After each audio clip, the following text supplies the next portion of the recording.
السلام عليكم. النهاردة بقى مع البريشر كوكر أو حلة الضغط الكهربائية. يلا بينا كده نشوف هتتكون من إيه. حلة الضغط الكهربائية من الحلل السريعة جدا جدا في التسوية. ليها طبعا زي ما انتم شايفين كده الغطاء اللي فوق دوت سهل الفتح والغلق. بنحركه بس يمين وشمال بيبدأ يطلع الجزء الحديدي الصغير دوت اللي عامل زي الزرار. لما يبقى تمام الغلق بيدخل لجوه، لما يبقى مفتوح بيطلع لبره. سهل جدا في الاستخدام اهو زي ما انتم شايفين طلع لبره. نفتح بقى الغطا ونقول بسم الله ونشوف ايه الحاجات اللي بتيجي مع حالة الضغط الكهربائية. حالة الضغط الكهربائية طبعا في ساعات مختلفة، منها في 7 لتر، في 8 لتر، في 10، في 12 لتر، وفي أكبر كمان.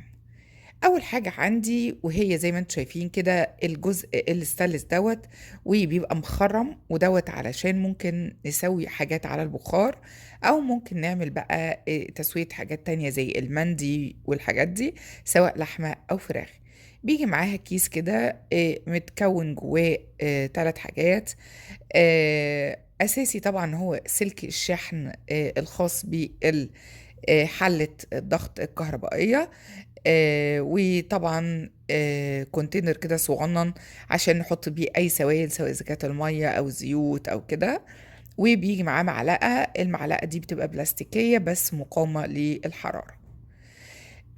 اما بالنسبه للكونتينر الداخلي بتاع الحله فهو بيختلف حسب النوع اللي بنشتريه. يعني ممكن نجيب نوع جرانيت، ممكن نجيب نوع ستانلس، بس ممكن نجيب نوع تاني وهو التيفال. هنشيل بقى الحلة بتاعتنا أو الكونتينر الداخلي وهنلاقي تحت الجزء المسؤول عن التسخين الرئيسي، وطبعا ده دايما لازم يكون ناشف.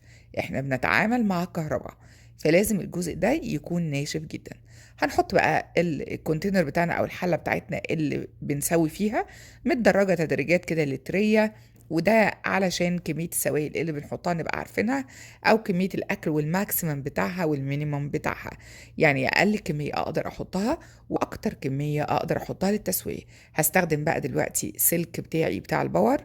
هبدأ أفتحه وأركبه معاكم في الحلة عشان أوريكم الحلة واستخدام الشاشة بتاعتها الإلكترونية، وكل زرار بيستخدم في إيه وهنعمل فيه إيه.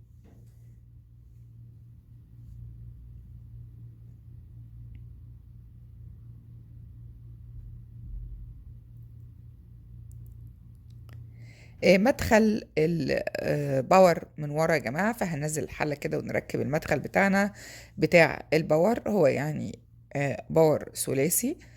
هنبدأ ندخله كده ونقول بسم الله ونشغل بقى ايه، نتأكد طبعا ان احنا مدخلين الباور كويس جدا، ونعدل الحلة بتاعتنا ونظبط دنيتنا ونبدأ نشغل الحلة.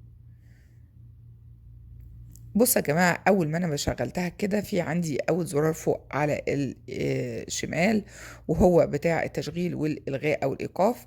هتك عليه هيطلع لي إيه أرقام كده.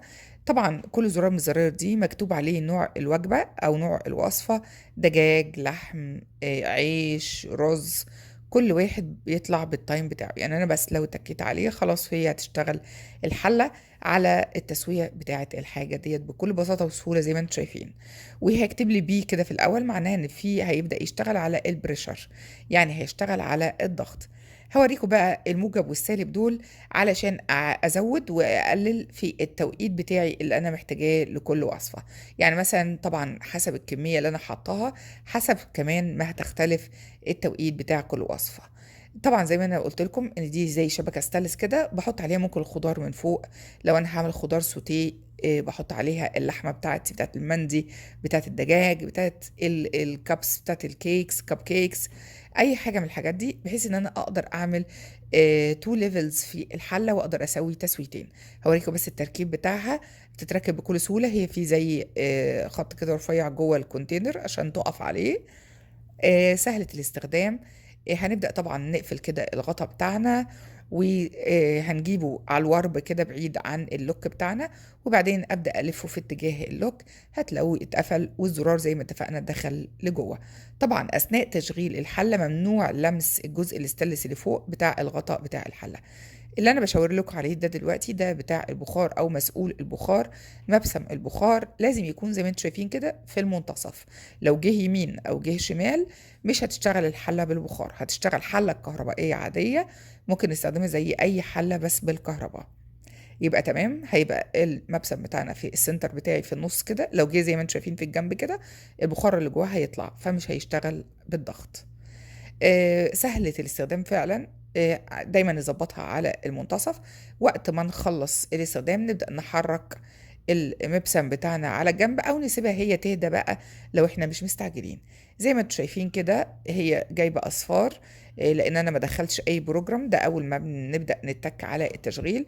ممكن انا احط الوقت اللي انا محتاجاه لو في حاجة معينة مش محطوطة من البروجرامز اللي موجودة. عايزاها لمدة ساعة، عايزاها بعد ساعة، بعدها بعد ساعتين، عايزاها بعد.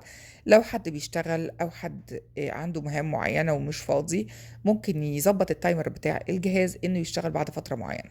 يعني ممكن يظبطه إنه يشتغل بعد 6 ساعات، بعد ساعتين، على نوعية ضبط معينة ونوعية أكل معينة. الجهاز بجد جميل جدا، يستاهل التجربة. منجز، يعني أنا عملت عليه مندي الدجاج بالرز بتاعه في حوالي حاجة 20 دقيقة، وطبعا لو احنا هنعمله في الفرن هياخد تقريبا 3 أضعاف الوقت دوت. مش بيحتاج بعدها اني يعني اعمل شوي جامد او حاجة، لا هو بتحس ان هو مدي جزء من عملية الشوي للحاجة. وبالتبعية فمش بحتاج ان استخدم فرن او غاز او اي حاجة تانية بعد البريشر كوكر او حالة الضغط الكهربائية. اتمنى لو عجبكم الريفيو بتاعي وعجبتكم فيديوهاتي تفعلوا زر الجرس وتشتركوا في القناة، وزي ما بنقول كل مرة استمتعوا.